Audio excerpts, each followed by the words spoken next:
کہ جناب اسحاق ڈار صاحب نے بینکوں کو ہدایت جاری کی تھی اور جس کے نتیجے میں قیمت نیچے آئی. جب بینکوں کو ہدایت جاری کی تھی تو انٹر بینک میں آنا چاہیے تھا. فنانس منسٹر نے اوپن مارکیٹ میں کیوں آ گئے؟ سمجھنے کی بات ہے نا. تو اس میں سمپل سی بات ہے، ہم کئی دفعہ بتا چکے ہیں کہ لوگ جو ہیں وہ بینک سے قرضہ لے کے ڈالر خرید کے رکھ لیتے ہیں.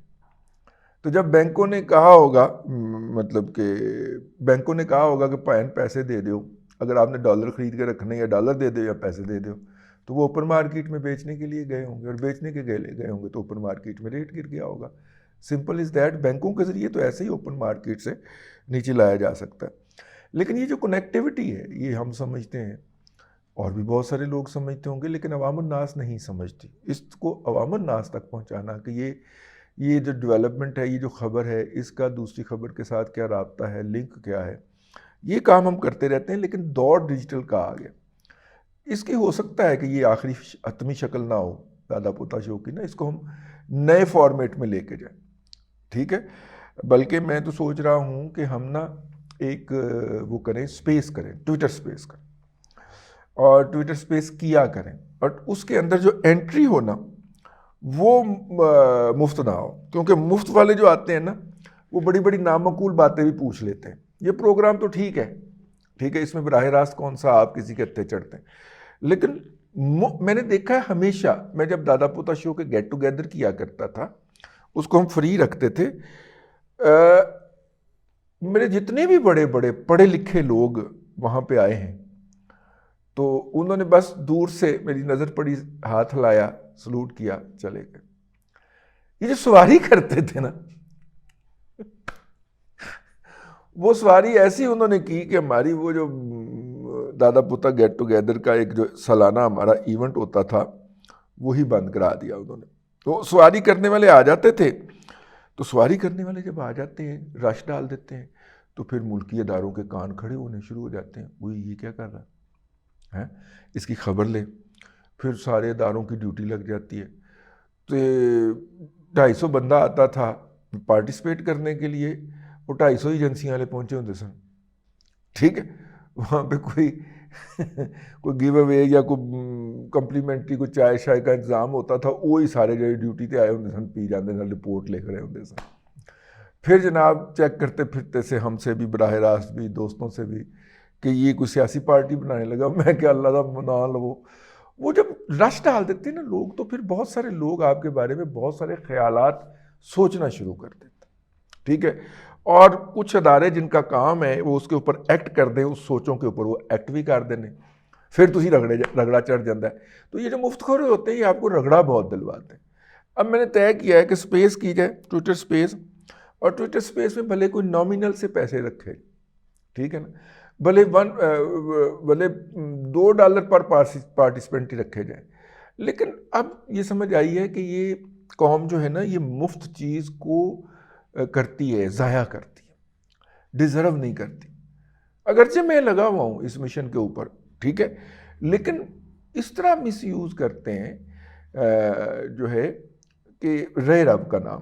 بہرحال آپ نے ایسی دکھتی رگ چھیڑ دی تو میں نے بات کر دی ہے. اگلا سوال جی السلام علیکم ورحمۃ اللہ وبرکاتہ. دادا جی کیسے ہیں؟ اللہ تعالیٰ کو شکر رکھے. عامر ملک لاہور سے. جی میں کیمیکل کا بزنس کرتا ہوں. میں نے یہ صرف یہ پوچھنا تھا کہ یہ جو اس وقت ایران، رشیا اور چائنا کے ساتھ یہ یوان کے ساتھ معاملات ہو رہے ہیں، تو اس کو آپ کیا دیکھتے ہیں؟ اس میں ہمیں کامیابی ملے گی یا اس کے کامیابی کے کتنے چانسز ہیں، یا اس کے معاملے کو کیسے لیا جائے گا؟ اور جو ایران کے ساتھ 1-2 راہداریاں کھولی ہیں ان کا کیا فائدہ نظر آتا ہے؟ کیونکہ آگے تو ہم لوگ آگے ہی کبھی بارڈر کھلا تو کبھی بارڈر بند کر چھوڑتے ہیں. وعلیکم السلام. آپ نے بالکل صحیح نشاندہی کی ہے. بہت سارے ہمارے جو دوست احباب ہیں وہ اسی ذہنی خلجگن میں مبتلا ہے. آج کے دن جب میں آپ سے مخاطب ہوں، پاکستان کا سب سے بڑا درآمد کنندہ جو ہے، جو پاکستان سے اشیاء خریدتا ہے ڈالرز کی شکل کے اندر، وہ امریکہ ہے. اور اس سے دوسرے نمبر کے اوپر ہے یورپین یونین. ٹھیک ہے. چائنا ہمارا بھائی ہے، ہمیں چیزیں بہت ساری بیچتا ہے، ٹھیک ہے، لیکن ہم سے خریدتا بہت کم. تو ہمارا اس کا ٹریڈ بیلنس جو ہے وہ چائنا کے حق میں ہے. لیکن امریکہ واحد ملک ہے جس کا ٹریڈ بیلنس ہمارے حق میں ہے، جس کے ساتھ ہماری جو ایکسپورٹس ہیں وہ ہمارے حق میں ہیں. ہم امریکہ کو زیادہ چیزیں، زیادہ سروسز، زیادہ خدمات بیچتے ہیں ایز کمپیئر ٹو امریکنس کے. ٹھیک ہے، تو اگر ہم نے ایکسپورٹ کی ورلڈ میں رہنا ہے، زندہ رہنا ہے. ٹھیک ہے، اگر ہم نے ایکسپورٹ کی دنیا کے اندر زندہ رہنا ہے، عالمی معیشت کے اندر ہم نے اپنا ایک حصہ رکھنا ہے، تو پھر ہمیں امریکہ کے ساتھ بھی تعلقات ویسے ہی چاہیے، یورپین یونین کے ساتھ بھی چاہیے، اور چائنا کے ساتھ بھی چاہیے. اور اگر آپ ایرانی انقلاب سے پہلے کی بات کریں تو پاکستان کے ایران کے ساتھ بھی بڑے برادرانہ تعلقات ہوتے تھے. کوئٹہ سے جو ٹرین چلا کرتی تھی زہدان تک، وہاں تک بیٹھ کے جو تھے، اب تو خیر اس کی بوگیاں کم رہ گئی ہوئی ہیں، لیکن کسی زمانے کے اندر وہ فل فلائج ٹرین ہوتی تھی اور روزانہ چلا کرتی تھی، اور لوگ جاتے تھے اور آتے تھے. زہدان سے جا کے اس زمانے میں آگے ٹرین نہیں تھی تو آگے بسوں پہ لوگ جایا کرتے تھے، لیکن لوگ جایا کرتے تھے. اور خاص طور پہ بھائی جس نے سستی عیاشی کرنی ہوتی تھی اس زمانے کے اندر وہ کابل جاتا تھا، اور جس نے ذرا یورپین سٹینڈرڈ کی عیاشی کرنی ہوتی تھی وہ تہران جاتا تھا. Simple is that. ٹھیک ہے نا. اور زیادہ تر ہمارے اس وقت کا چونکہ ہپی سٹائل تھا نا، بیل باٹم، کھلی پینٹیں، لمبے بال، ہپی سٹائل، گلے میں گٹار، یہ والا سٹائل تھا نا. تو اس دور کے اندر جو ہے وہ، کیونکہ یورپ جو تھا، تہران جو تھا، وہ ہر طرح کی برائی، قباحت، ضلالت، زناکاری کے اندر یورپ سے کوئی 10 سال آگے تھا.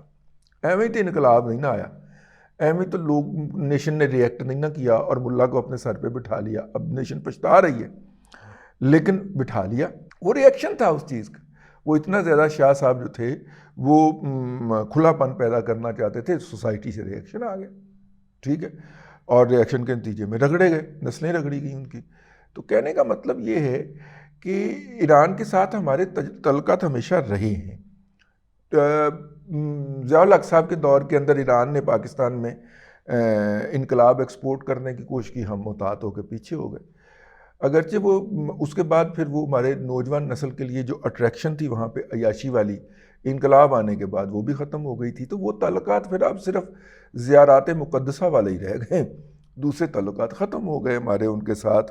جو ایک کولیکٹیو سوسائٹی کا انٹریکشن ہوتا ہے کہ دعا مانگنے والا بھی، فاتحہ کرنے والا بھی، زیارات کرنے والا بھی جا رہا ہے اور عیاشی کرنے والا بھی جا رہا ہے جی. تو یہ ایک تو یہ ہو گیا. ایران کے ساتھ ہم نے 5 ویسی منڈیاں کھولنی ہیں بارڈر کے اوپر، اور ہماری منڈیاں ہونی چاہیے. بلکہ میرا یہ خیال ہے کہ ہمیں افغانستان کے ساتھ بھی ایسی منڈیاں کھول لینی چاہیے جس کے نتیجے کے اندر یہ سمگلنگ کا خاتمہ ہو جائے گا. ٹھیک ہے، اور یہ بہت ضروری ہے. Lahore chamber of commerce and industry نے پچھلے دنوں ایک جاری بھی کی ہے جی، اس کے حوالے سے اپنا ریسرچ رپورٹ بھی جاری کی ہے کہ افغانستان کے ساتھ بارڈر کے اوپر کامن ٹریڈ سینٹرز اگر کھول دیے جائیں تو اس سے سمگلنگ کا خاتمہ ہو سکتا ہے، اور کر دینا چاہیے جی. یہ ٹھیک ہے نا، ہم کنٹرول بھی کر لیں گے. لیکن وہ عناصر جن کا مفاد اس سے وابستہ ہے کہ بارڈر بند، بارڈر کھلا، بارڈر بند، بارڈر کھلا، وہ یہ ہونے نہیں دیں گے. کیونکہ ہر بارڈر بند کرنے کے اوپر بھی وہ کماتے ہیں اور ہر بارڈر کھولنے کے اوپر بھی وہ کماتے ہیں. تو اس لیے وہ یہ ہونے نہیں دیں گے. لیکن ہمیں مطالبہ تو کرتے رہنا چاہیے نا کہ جس طرح کی منڈی ہم نے ایران کے ساتھ قائم کی ہے ویسی ہی منڈی ہم افغانستان کے ساتھ کر لیں، اور افغانی بہت خوش ہوں گے اس حوالے سے. کیونکہ ان کو تمام پروڈکٹ جو ہیں، اب وہ کیا کرتے ہیں، وہ جہاز لیتے ہیں، اڑتے ہیں اور پہنچتے ہیں دلی، اور دلی پہنچ کے وہ اپنے آرڈرز پلیس کرتے ہیں. آرڈر دلی سے ڈسپیچ ہوتا ہے، ممبئی آتا ہے، ممبئی سے وہ سمندر میں بیٹھتا ہے، چابہار جاتا ہے، چابہار سے وہ پھر ٹرین پہ بیٹھتا ہے یا کنٹینر پہ بیٹھ کے، اور جناب وہ رسدگاہ اور اس طرح کے علاقوں میں جو ہے وہ اپنا وہاں پہ پہنچتا ہے. تو اس میں لگ جاتے ہیں ان کو 2 سے 2.5 مہینے. ٹھیک ہے، پہلے وہ لاہور آیا کرتے تھے، لیکن اب لاہور والوں کی خوش اخلاقی اور پنجاب پولیس کی جو ان کے ساتھ جو رویہ ہے کہ ہر افغان کو پھر ہم ٹیررسٹ کہنا شروع کر دیتے ہیں، تو اس کے نتیجے میں اب لاہور میں بالکل نہ ہونے کے برابر رہ گئے. پنڈی تو خیر کبھی بھی ان کی فیوریٹ منڈی نہیں رہی. پنڈی پشاور جو ہے وہ کبھی بھی ان کی فیوریٹ منڈیاں نہیں رہیں، بلکہ سپلائی تو لاہور سے جو ہوتی تھی وہ تقریباً ختم ہو چکی ہوئی. افغانی بچہ آتا ہی نہیں ہے، نئی نسل کے ٹریڈر آ گئے، ان کی نئی نسل آ گئی ہے، کلین شیو کرواتے ہیں، پورے جسم کا ویکس کرواتے ہیں، گلے کے اندر وہ ڈالتے ہیں، ٹائٹ ٹائٹ کپڑے پہنتے ہیں، وہ ہے جدید والے.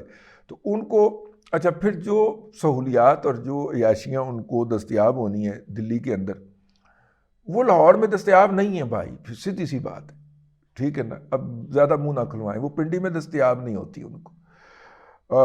ایک عمومی ہمارا ایروگنٹ کا اور ہیوملیشن کا رویہ بھی ہوتا ہے افغانیوں کے ساتھ، ٹھیک ہے، کیونکہ ہم سمجھتے ہیں کہ اگر افغانی ہمارے گلے نہ پڑتے 79 میں روس آنے کے بعد، تو ہم پتہ نہیں دنیا کی کتنی ترقی یافتہ قوم بن چکے ہوتے.